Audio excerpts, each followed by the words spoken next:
के 9 सीटों पर होने वाले उपचुनाव की तारीख जैसे जैसे नजदीक आ रही है, वैसे वैसे सियासत में भी हलचल तेज हो रही है। ऐसे में 20 नवंबर को होने वाले यूपी उपचुनाव के लिए मतदाताओं को लुभाने में भी कोई कसर नहीं छोड़ी जा रही है। तरह तरह के वादे पार्टी की ओर से किए जा रहे हैं। यही नहीं, एक तरफ तो भाजपा चुनाव प्रचार के लिए कार्यकर्ताओं की फौज उतार रही है, तो वहीं दूसरी ओर विपक्ष नारे बटेंगे तो कटेंगे का तोड़ ढूंढने में लगी हुई है। यूपी के पिछले लोकसभा चुनाव के नतीजे को देखते हुए इस बार भाजपा कोई कसर नहीं छोड़ रही है। भाजपा हर एक चाल को सोच समझ कर चल रही है। जाति समीकरण से लेकर पोलिंग बूथ तक कड़ी नजर बिठाए हुए हैं। ये तो निश्चित है कि इस बार के उपचुनाव कुछ हटकर होने वाले हैं, क्योंकि यूपी से लेकर महाराष्ट्र और झारखंड में योगी का डंका बजने वाला है।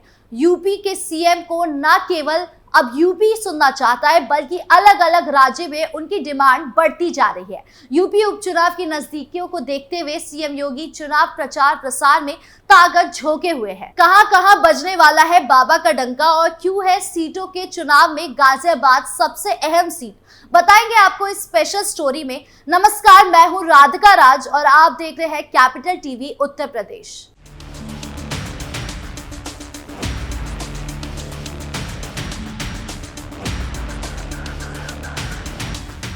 उपचुनाव की डेट नजदीक आते आते सीएम योगी भी एक्टिव हो गए हैं। एक्टिवनेस भी ऐसी कि सभी विपक्ष घबराए हुए हैं कि आखिर सीएम ने क्या खा लिया है। सीएम योगी जिस तरह से राज्य से जाकर संबोधन दे रहे हैं, उससे सुनने में शायद विपक्ष को भी मजा आ रहा है, इसीलिए कुछ तड़कता भड़कता पलटवार करने से चूक रहे हैं। बता दें कि सीएम योगी ने अपने चुनाव प्रचार प्रसार की श्री गणेश पश्चिम से किया है, जहां सीएम योगी ने शुक्रवार को गाजियाबाद, मीरापुर, कुंदरकी में जनसभा को संबोधित करने की योजना बनाई।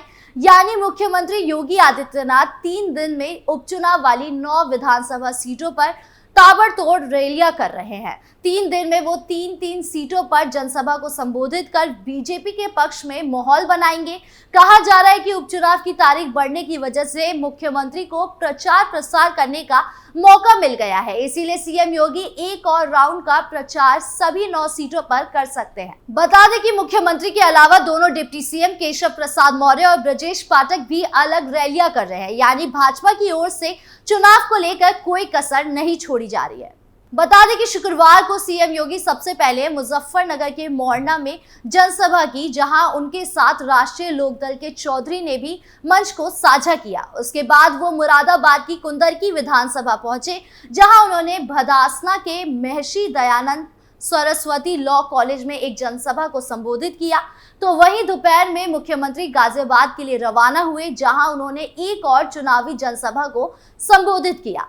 बता दें कि सीएम योगी की तीसरी जनसभा गाजियाबाद के नेहरू नगर में स्थित सरस्वती विद्या मंदिर में रखी गई थी। जनसभाओं के बाद तीनों विधानसभा सीटों पर मुख्यमंत्री की बैठक भी रखी गई। इन बैठकों में वो जनप्रतिनिधियों के अलावा प्रमुख लोगों से भी मुलाकात कर आगे की चुनावी रणनीति तय करेंगे। वहीं भाजपा ने भी सभी सीटों पर प्रभारी मंत्रियों के अलावा जातीय समीकरण साधने के लिए 10-10 विधायकों की टीम भी तैनात कर दी है। दूसरी तरफ INDIA ने भी उपचुनाव में पूरी ताकत झोंकने की तैयारी कर ली है। बता दें कि अगले सप्ताह से सपा अध्यक्ष अखिलेश यादव, लोकसभा में नेता प्रतिपक्ष राहुल गांधी, कांग्रेस महासचिव प्रियंका गांधी वाड्रा और आम आदमी पार्टी के संयोजक अरविंद केजरीवाल की संयुक्त रैली कराने की तैयारी की जा रही है। यानी विपक्ष भी मैदान में अब योगी को टक्कर देने के लिए उतरने को तैयार है। हालांकि दे पाते हैं या नहीं टक्कर, ये तो देखने वाली बात होगी। अब बात कर लेते हैं कि भाजपा यूपी के गाजियाबाद की सीट पर इतना जोर क्यों दे रही है।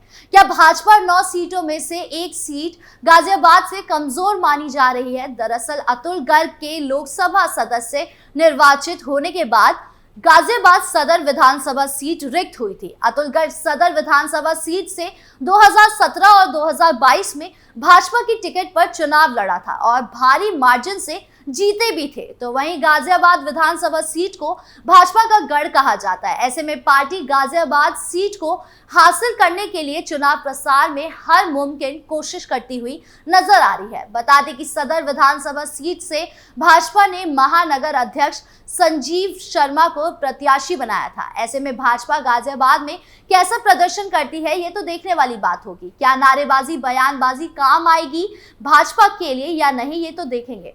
तो वहीं अगर पूरे उपचुनाव को समझा जाए तो सीधे सीधे तौर पर देखा जा सकता है कि भाजपा ने सीएम योगी को अपनी आगामी विधानसभा सीट की कमान संभालने को दे रखी है, क्योंकि जिस तरह से हमने लोकसभा चुनाव देखे थे उसमें यूपी का रिपोर्ट कार्ड बेहद खराब आया था, जिसकी एक बड़ी वजह ये सुनने में आ रही थी कि भाजपा ने यूपी में प्रत्याशी अपनी मर्जी से उतारे थे। सीएम योगी को प्रत्याशी चुनाव के सुझाव के लिए याद भी नहीं किया गया था, जिसके कारण यूपी के लोकसभा चुनाव में भाजपा को इस तरह से यूपी में बड़ी हार मिली। इसीलिए इस बार भाजपा ऐसा कोई रिस्क नहीं लेना चाहती, जिसके कारण किसी भी तरह से वो यूपी के फाइनल मैच यानी विधानसभा 2027 चुनाव में पहले सेमीफाइनल में कोई गलती करे। इसी सोच को रखते हुए भाजपा ने इस 9 सीटों वाले उपचुनाव को हल्के में ना लेते हुए उपचुनाव की कमान सीएम योगी को दे दी है, जिसके बाद से सीएम योगी का फुर्तीलापन देखकर विपक्ष भी हैरान और परेशान है। एक के बाद एक बुलेट की तरह सीएम योगी अपने संबोधन में बयान फेंक रहे हैं, जिसका तोड़ विपक्ष को ढूंढने में भी नहीं मिल पा रहा है। सीएम योगी का हरियाणा में दिया नारा जैसे उनके लिए उपचुनाव में संजीवनी का काम कर रहा है। ऐसी संजीवनी जिसका विपक्ष ने कटाक्ष ढूंढने में बेहद कोशिश की, लेकिन उन्हें ऐसा कुछ मिल ही नहीं रहा है। मैं बात कर रही हूं सीएम योगी के नारे कटेंगे तो बटेंगे। ये एक ऐसा नारा है जिसने देखते ही देखते तूल पकड़ लिया है। सड़क के कोने से लेकर मंदिर की दीवारों पर ये नारा देखने को मिल रहा है। हालांकि विपक्ष ने काफी कोशिश की कि वो इस नारे का तोड़ ढूंढ ले, जो कि उन्होंने किया भी। जुटेंगे तो जीतेंगे और 27 का सत्ताधीश वाला नारा विपक्ष का फुस हो गया, जिसके बाद वो दूसरा नारा ढूंढ ही रहे थे कि इतने में योगी एक नया नारा लेकर विपक्ष के भी वोट छीनने को तैयार हो गए।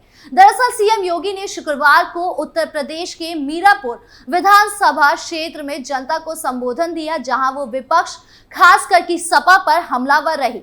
सपा पर हमला बोलते हुए सीएम योगी आदित्यनाथ ने कहा कि सपा के लोगों को देखकर बिटिया भी घबरा जाती हैं। सपा को लोकलाज नहीं है, वो आस्था के साथ खिलवाड़ करने वाले लोग हैं। और बता दें कि सीएम योगी का पलटवार का दौर अभी भी जारी है, जिसका विपक्ष कटाक्ष तो करती है पर वो कहीं ना कहीं फुस हो जा रहे हैं। दरअसल मीरापुर विधानसभा क्षेत्र में जनता को संबोधित करते हुए मुख्यमंत्री योगी ने कहा कि मैं एक बार इसी मुजफ्फरनगर की तरफ आया था, मैं यहाँ भाषण कर रहा था, तब तक पब्लिक के बीच से नारा आ रहा था। साल 2012 से 17 के बीच में एक नारा चलता था और वो नारा होता था, जिस गाड़ी पर सपा का झंडा समझो बैठा है कोई गुंडा। उन्होंने आगे कहा, बहनों और भाइयों, आज मैं कह सकता हूं कि जहां दिखे सफाई वहां बिटिया घबराई।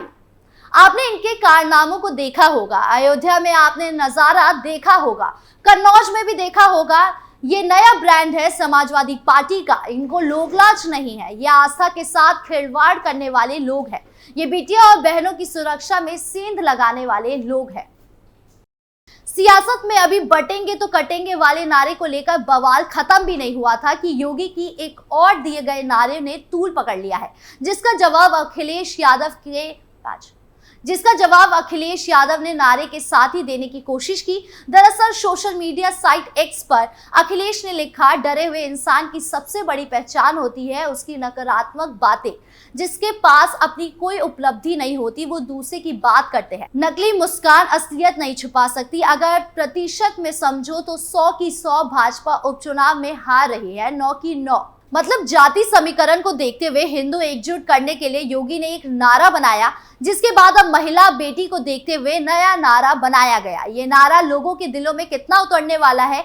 क्या ये नारा भी पहले वाले नारे की तरह भाजपा की ढाल बनेगा और विपक्ष का बुरा हाल होगा? जिसका नारा होगा चुनाव में सुपर डुपर हिट और किसका होगा सुपड़ा साफ, ये तो देखने वाली बात होगी। आपको क्या लगता है कमेंट बॉक्स में जरूर बताएं और यूपी की तमाम बड़ी खबरों से जुड़े रहने के लिए देखिए कैपिटल टीवी उत्तर प्रदेश।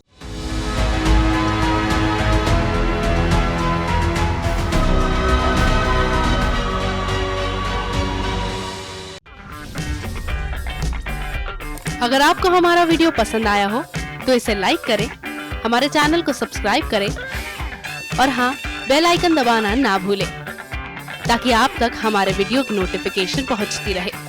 आप अपना सुझाव हमें कमेंट बॉक्स में दे सकते हैं। हमारे साथ जुड़ने के लिए शुक्रिया।